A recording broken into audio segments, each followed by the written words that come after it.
السلام علیکم ورحمۃ اللہ وبرکاتہ۔ اہلا وسہلا اقرا محض الحافظات پشاور شان مرصد جماعت عالیہ اول مضمون تفسیر سبق نمبر 15 سورہ احزاب۔ بسم اللہ الرحمن الرحیم۔ ترجمے کی طرف دیکھیں۔ یا ایھا النبی اتق اللہ، اے نبی اللہ سے ڈرو، ولا تطع الکافرین والمنافقین، اور تابعداری نہ کرو کافرین اور منافقین کی۔ ان اللہ کان علیما حکیما، بے شک اللہ تعالیٰ جاننے والا اور حکمت والا ہے۔ واتبع ما یوحی الیک، اور تابعداری کرو ما یوحی، جو حکم کیا جاتا ہے، الیک آپ کی طرف، من ربک آپ کے رب کی طرف سے۔ ان اللہ کان بما تعملون خبیرا، بے شک اللہ تعالیٰ جو تم لوگ کرتے ہو خبیراً خبردار ہے۔ وتوکل علی اللہ، اور توکل کرو اللہ پر۔ وکفیٰ باللہ وکیلا، اور بے شک وکفیٰ اور کافی ہے باللہ اللہ تعالیٰ وکیلاً کارساز۔ ما جعل اللہ لرجل، نہیں رکھی اللہ تعالیٰ نے ایک مرد کے لیے، من قلبین دو دل، فی جوفی اس کے سینے میں، وما جعل ازواجکم اللائی، اور نہیں بنائے تمہاری بیویوں کو، اللائی وہ تظاہرون منہن، کہ جسے تم دھار کرتے ہو، امہاتکم اپنی ماں کہہ کر، وما جعل ادعیاءکم، اور نہیں بنائے تمہارے بیٹوں کو، ادعیاءکم منہ بولے بیٹوں کو، ابناءکم تمہارے بیٹے، ذالک قولکم یہ تمہارے منہ کی بات ہے، واللہ یقول الحق، اور اللہ تعالیٰ کہتا ہے ٹھیک بات، وہو یہدی السبیل، اور وہ سیدھے راہ کی ہدایت کرتا ہے۔ ادعوہم لآبائہم، پکارو اپنے باپوں کو، ادعوہم پکارو ان کو، لآبائہم ان کے باپ کے ناموں سے، ہوا اقسط عند اللہ یہ اللہ تعالیٰ کے ہاں انصاف والی بات ہے۔ فإن لم تعلموا اگر تم نہیں جانتے آباءہم ان کے باپ کو، فإخوانکم فی الدین تو وہ تمہارے بھائی ہے دین میں، وموالیکم اور رفیق ہے، ولیس علیکم جناح اور نہیں ہے تم پر کوئی گناہ، فیما اخطأتم بہ جس میں تم لوگ خطا کرو، ولکن ما تعمدت لیکن جو دل سے ارادہ کرے، قلوبکم تمہارے دل، وکان اللہ غفور الرحیم اور ہے اللہ تعالیٰ بخشنے والا مہربان۔ تفسیر کی طرف دیکھیں۔ احزاب یہ حزب کی جمع ہے اور یہ پارٹی کو کہا جاتا ہے، اور اس سورت کا نام سورہ احزاب اس وجہ سے رکھا گیا ہے کیونکہ اس میں غزوہ احزاب کا ذکر ہے۔ غزوہ احزاب کا پورا واقعہ اس میں جو ہے بیان کیا جا رہا ہے، اور اس سورت میں 73 آیتیں اور 9 رکوعات ہیں۔ یا ایھا النبی اتق اللہ ولا تطع الکافرین والمنافقین، تو ان آیات میں یہ سورت جو ہے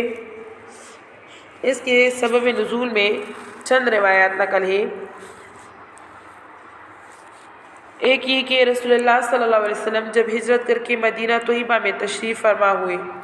تو مدینہ کے آس پاس یہود کے قبائل بنو قریظہ، بنو نذیر اور بنو قینوقا وغیرہ آباد تھے۔ تو نبی کریم صلی اللہ علیہ وسلم کی خواہش اور کوشش یہ تھی کہ کسی طرح یہ لوگ مسلمان ہو جائیں، اور اتفاقاً ان یہودیوں میں سے چند آدمی آپ صلی اللہ علیہ وسلم کی خدمت میں آنے لگے اور منافقانہ طور پر اپنے آپ کو مسلمان کہنے لگے۔ دلوں میں ایمان نہیں تھا۔ رسول صلی اللہ علیہ وسلم نے اس کو غنیمت سمجھا کہ کچھ لوگ مسلمان ہو جائے تو دوسروں کو دعوت دینا آسان ہو جائے گا، اس لیے آپ ان لوگوں کے ساتھ خاص مدارت کا معاملہ فرماتے تھے، یعنی ان کی خاطر مدارت کرتے تھے، اور ان کے چھوٹے بڑے آنے والوں کا بھی اکرام کیا کرتے تھے، اور کوئی بری بات بھی ان سے صادر ہو جاتی تھی تو دینی مسئلہ سمجھ کر اس سے چشم پوشی فرماتے تھے۔ تو اس واقعے پر سورہ احزاب کی ابتدائی آیات نازل ہوئی۔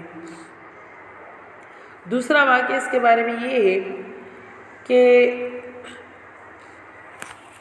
حضرت ابن عباس رضی اللہ تعالیٰ عنہ سے نقل ہے، ابن جریر نے نقل کیا ہے کہ ہجرت کے بعد کفار مکہ میں سے ولید ابن مغیرہ اور شیبہ ابن ربیعہ یہ مدینہ طیبہ آئے اور حضور صلی اللہ علیہ وسلم کے سامنے یہ پیشکش کی کہ ہم سب قریش مکہ کے آدھے اموال آپ کو دے دیں گے اگر آپ اپنے دعوے کو چھوڑ دیں۔ یعنی نبی کریم صلی اللہ علیہ وسلم کا دعویٰ جو ہے وہ یہ تھا کہ اللہ تعالیٰ ایک ہے اور میں جو ہے وہ اللہ تعالیٰ کا نبی ہوں۔ تو ولید ابن مغیرہ اور شیبہ ابن ربیعہ آئے ان کے پاس اور ان کے سامنے یہ پیشکش کی کہ ہم قریش مکہ کے آدھے اموال آپ کو دے دیں گے اگر آپ اپنے اس دعوے کو چھوڑ دیں، اور مدینہ طیبہ کے منافقین اور یہود نے آپ کو یہ دھمکی دی کہ اگر آپ نے اپنا دعویٰ اور دعوت سے رجوع نہ کیا تو ہم آپ کو قتل کر دیں گے۔ اس پر یہ آیت نازل ہوئی۔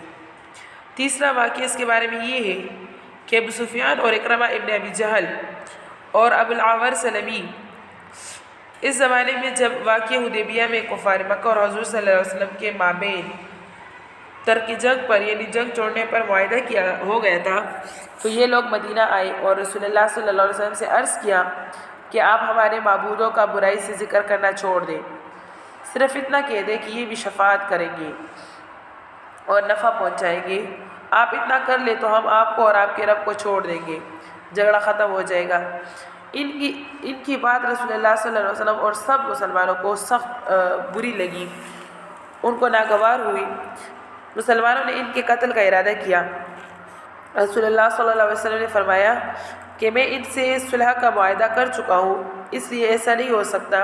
اس پر یہ آیت نازل ہوئی۔ تو اس میں ابتدائی آیات میں 3 روایات ہیں، اور یہ روایات اگرچہ مختلف ہیں مگر اس کے حقیقت میں کوئی تضاد نہیں ہے۔ یہ واقعات بھی ان آیات کے نزول کا سبب ہو سکتے ہیں۔ تو ان آیات میں رسول اللہ صلی اللہ علیہ وسلم کو 2 حکم دیے گئے تھے۔ پہلا حکم اتق اللہ یعنی اللہ سے ڈرو، اور دوسرا حکم لا تطیع الکافرین یعنی کافروں کا کہنا نہ مانو۔ اللہ تعالیٰ سے ڈرنے کا حکم اس لیے دیا گیا کہ ان لوگوں کو قتل کرنا یہ عہد شکنی ہے، یعنی وعدہ توڑنا ہے، اور وعدہ توڑنا یہ حرام ہے، اور کفار کی بات نہ ماننے کا حکم اس لیے کہ ان تمام واقعات میں کفار کی جو فرمائشیں تھیں وہ ماننے کے قابل نہیں ہے۔ یا ایھا النبی اتق اللہ، یہ رسول صلی اللہ علیہ وسلم کا خاص اعزاز اور اکرام ہے کہ پورے قرآن میں کہیں پر نبی صلی اللہ علیہ وسلم کے آپ صلی اللہ علیہ وسلم کو نام لے کر خطاب نہیں کیا گیا، جیسے کہ دوسرے انبیاء کے خطابات میں یا آدم ہو یا نوح ہو یا ابراہیم ہو یا موسیٰ وغیرہ بار بار آیا ہے، بلکہ خاتم الانبیاء صلی اللہ علیہ وسلم کو پورے قرآن میں جہاں خطاب کیا گیا وہ کسی لقب نبی یا رسول وغیرہ سے خطاب کیا گیا۔ صرف 4 مواقع جن میں یہی بتانا منظور تھا کہ آپ صلی اللہ علیہ وسلم اللہ کے رسول ہیں، ان میں آپ صلی اللہ علیہ وسلم کا نام ذکر کیا گیا اور جو ضروری تھا۔ اس خطاب میں حضور صلی اللہ علیہ وسلم کو 2 حکم دیے گئے، ایک اللہ تعالیٰ سے ڈرنے کا کہ مشرکین مکہ سے جو معاہدہ ہو چکا ہے ان کے خلاف ورزی نہیں کرنی چاہیے، دوسرے مشرکین اور منافقین اور یہود کی بات نہ ماننے کا۔ یہاں پر ایک سوال ہوتا ہے، سوال یہ ہے کہ رسول اللہ صلی اللہ علیہ وسلم تو ہر گناہ سے معصوم ہے، اور عہد شکنی یعنی وعدہ توڑنا یہ کبیرہ گناہ ہے، اور کفار اور مشرکین کی وہ باتیں جو شان نزول میں اوپر بیان کی گئی ان کا ماننا بھی گناہ عظیم ہے، تو آپ خود ہی اس سے محفوظ تھے، پھر اس حکم کی ضرورت کیا پیش آئی؟ یعنی نبی کریم صلی اللہ علیہ وسلم تو وعدہ توڑنا اس کو خود جو ہے وہ حرام سمجھتے تھے، اور نبی کریم صلی اللہ علیہ وسلم اس سے محفوظ تھے، تو پھر ان کو قرآن کریم میں اللہ تعالیٰ نے اس کو کیوں حکم دیا؟ اس حکم کی کیا ضرورت تھی؟ تو جواب اس کا یہ ہے کہ مراد ان احکام سے آئندہ بھی ان پر قائم رہنے کی ہدایت ہے، جیسے کہ اس واقعے میں آپ ان پر قائم رہیں، اور اتق اللہ کے حکم کو اس لیے مقدم کیا کہ مسلمانوں نے ان مشرکین مکہ کو قتل کرنے کا ارادہ کیا تھا اور ان سے صلح کا معاہدہ ہو چکا تھا، اس لیے عہد شکنی سے بچنے کی ہدایت لفظ اتق اللہ کے ذریعے مقدم کی گئی، بخلاف کفار اور مشرکین کے اطاعت کے کہ اس کا کسی نے ارادہ بھی نہیں کیا تھا، اس لیے اس کو مؤخر کیا گیا۔ اور بعض حضرات مفسرین نے فرمایا کہ اس آیت میں اگرچہ خطاب نبی کریم صلی اللہ علیہ وسلم کو ہے مگر مراد امت کو سنانا ہے۔ آپ صلی اللہ علیہ وسلم تو معصوم تھے، احکام الہیہ کی خلاف ورزی کا آپ صلی اللہ علیہ وسلم سے کوئی احتمال ہی نہیں تھا، مگر قانون پوری امت کے لیے ہے، ان کو سنانے کا عنوان یہ اختیار کیا گیا کہ خطاب رسول اللہ صلی اللہ علیہ وسلم کو فرمایا، جس سے حکم کی اہمیت اور بڑھ گئی کہ جب اللہ کے رسول صلی اللہ علیہ وسلم بھی اس کے مخاطب ہے تو امت کا کوئی فرد اس سے کیسے مستثنیٰ ہو سکتا ہے؟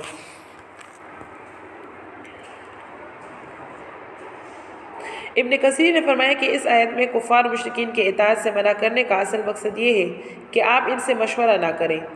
ان کو زیادہ مجالست کا موقع نہ دیں، کیونکہ ایسے مشورے اور ایسے روابط اس کا سبب بن جایا کرتا ہے کہ اس کی بات مان لی جائے۔ تو اگرچہ ان کی بات مان لینے کا رسول اللہ صلی اللہ علیہ وسلم سے کوئی احتمال نہیں تھا، مگر ان کے ساتھ ایسے روابط رکھنے، ان سے ایسا رابطہ رکھنا اور ان کو ایسے مشوروں میں شریک کرنے سے بھی آپ صلی اللہ علیہ وسلم کو روک دیا گیا،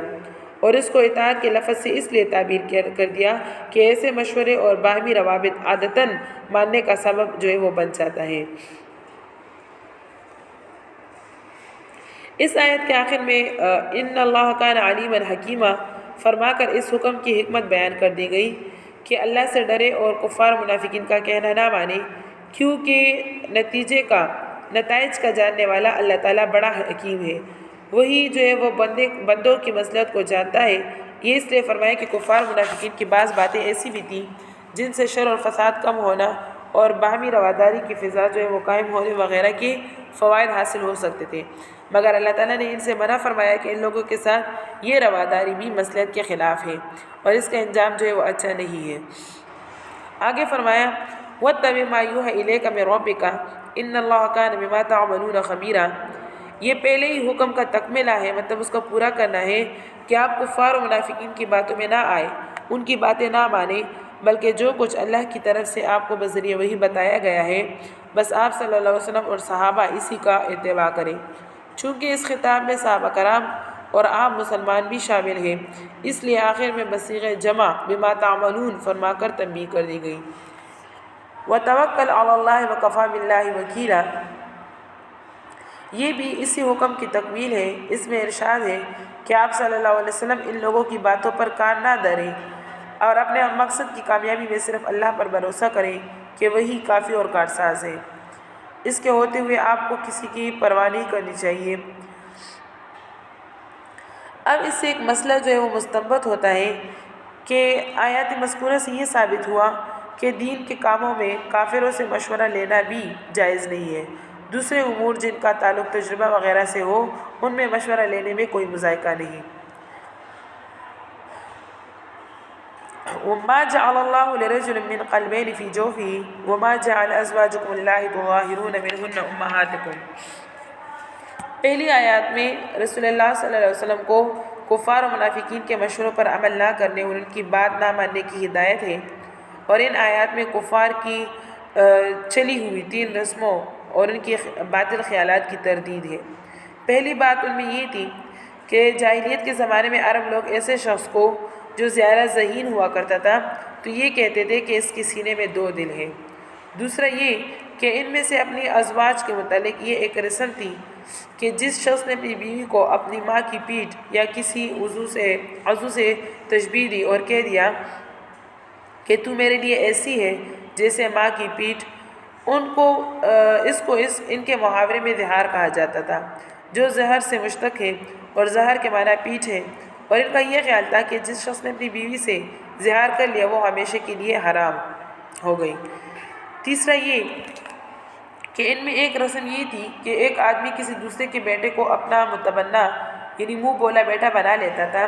اور جو اس طرح بیٹا بناتا یہ لڑکا اسی کا بیٹا مشہور ہو جاتا اور اسی کا بیٹا کہہ کر پکارا جاتا تھا،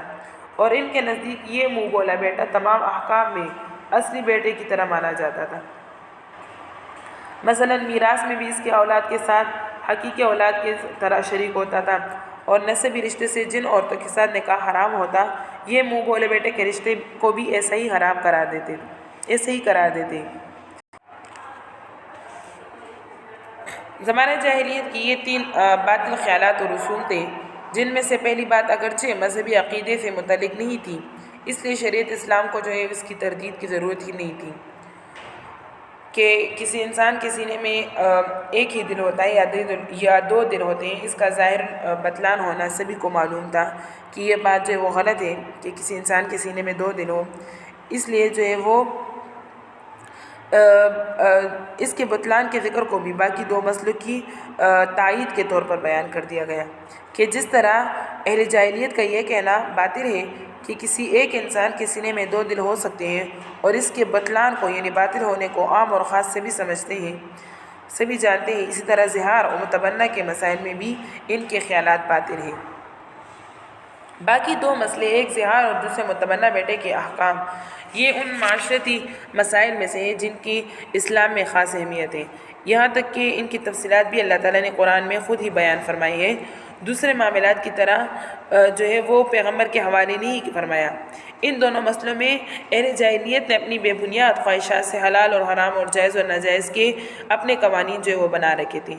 اور